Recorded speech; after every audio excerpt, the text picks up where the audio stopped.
maldiciones generacionales, con signo de interrogación, basado en el libro de Ezequiel capítulo 18, versículo del 1 al 32. Vamos a la palabra del Señor en esta mañana. Dice la palabra del Señor en el nombre del Padre, del Hijo y del Espíritu Santo. Dice: vino a mí palabra de Jehová diciendo. El profeta Ezequiel es el que está hablando aquí. Amén. ¿Qué pensáis vosotros los que usáis este refrán sobre la tierra de Israel? Que dice: los padres comieron las uvas agrias y los dientes de los hijos tienen la dentera. Vivo yo, dice Jehová, el Señor, que nunca más tendréis por qué usar este refrán en Israel.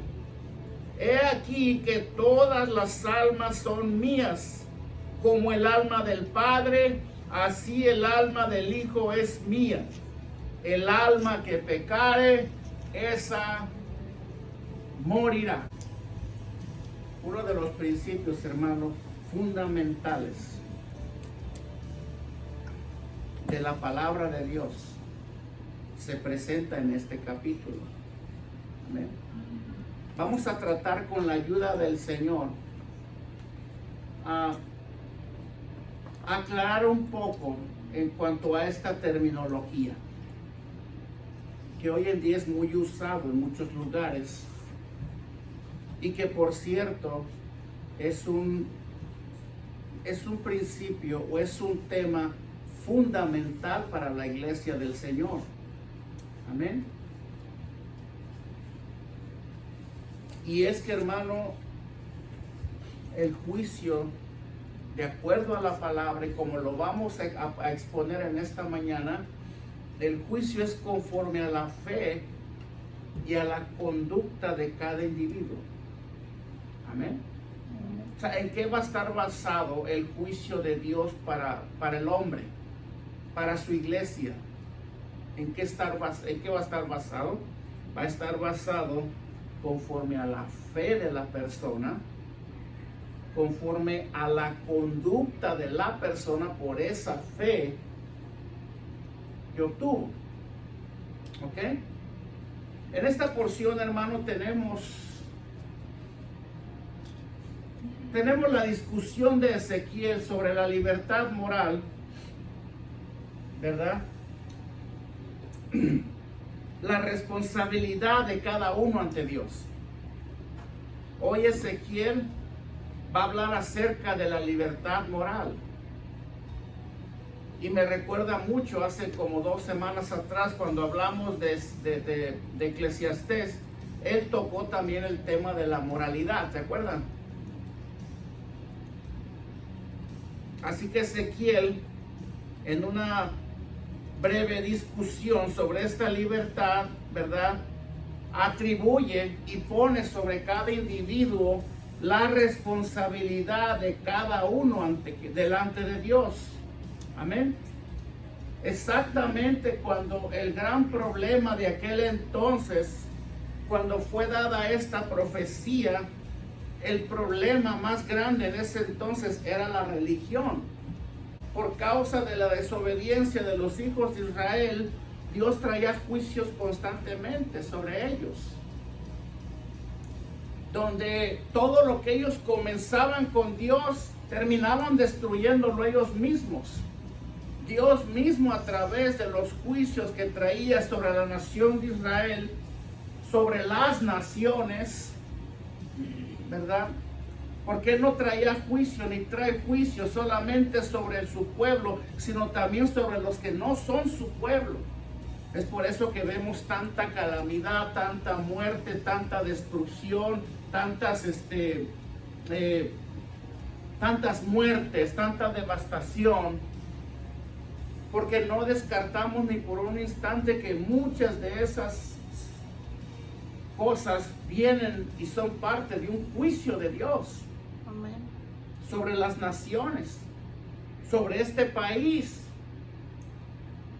sobre Latinoamérica y sobre todo el mundo, parte del juicio de Dios. Y Dios tiene que traer juicio. Amén. Entonces, en el tiempo de la restauración, del tiempo de Jeremías, se profetizó que las cosas serían restauradas, pero también se profetizó el tiempo de que cada uno, o sea, cada persona, cada individuo sería responsable por sus pecados personales, llevando cada quien el daño en sí mismo, así como también llegaría el tiempo en que los hombres comenzarían cada quien a tener una relación personal con Dios. Ahí en pocas palabras se estaba poniendo, ¿verdad? Se estaba poniendo de manifiesto, se estaba anunciando el periodo mesiánico, el cual todos ya conocen, el tiempo de Jesucristo, en el cual Él vendría a restaurar todas las cosas.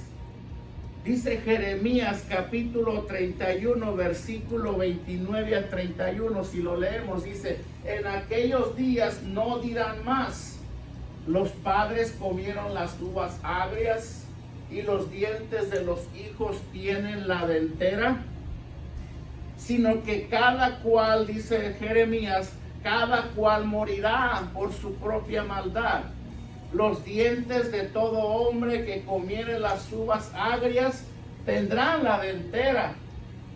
He aquí, dice Jeremías, que vienen días, dice Jehová, en los cuales haré el nuevo pacto con la casa de Israel y con la casa de Judá. Hermano, todo lo que se habló en el Antiguo Testamento es luz y sombra de lo que vendría a ocurrir en el Nuevo Testamento a través del Mesías, a través de Jesucristo. Dios ya estaba anunciando la restauración de todas las cosas, de su pueblo, de su nación. Ya estaba profetizado. Amén. Ahora, el individualismo y la libertad en la religión era y sigue siendo un principio mesiánico. Cuando hablo de un principio mesiánico me refiero a Cristo, a Jesucristo, ¿ok? Donde ya cada quien a través de este periodo, ya cada uno sería juzgado por sus propios pecados, donde ya cada uno tendría que correr con la cuenta de sus propios pecados, sufriendo cada uno las consecuencias de sus propios pecados, donde ya no podríamos culpar a nadie. Ellos eran hombres, muchos de ellos eran hombres malvados, que no se querían arrepentir de sus pecados, y que para ellos era más fácil pecar y decir, bueno, yo pequé porque pues mis antepasados tienen la culpa. Yo soy así porque mi padre era así. O yo soy así porque mi madre era así. A ellos les encantaba achacar sus culpas a otros, sin querer enfrentar ellos mismos, ¿verdad?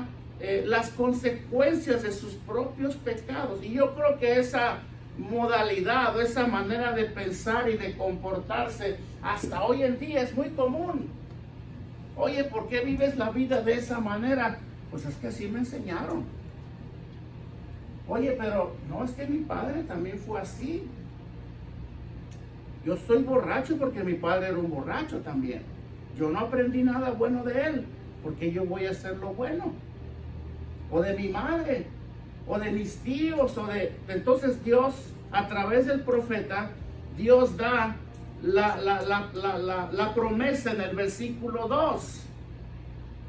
Cuando Él dice, ¿qué pensáis vosotros los que usáis este refrán sobre la tierra de Israel? Que dicen los padres comieron las uvas agrias y los dientes de los hijos tienen la dentera.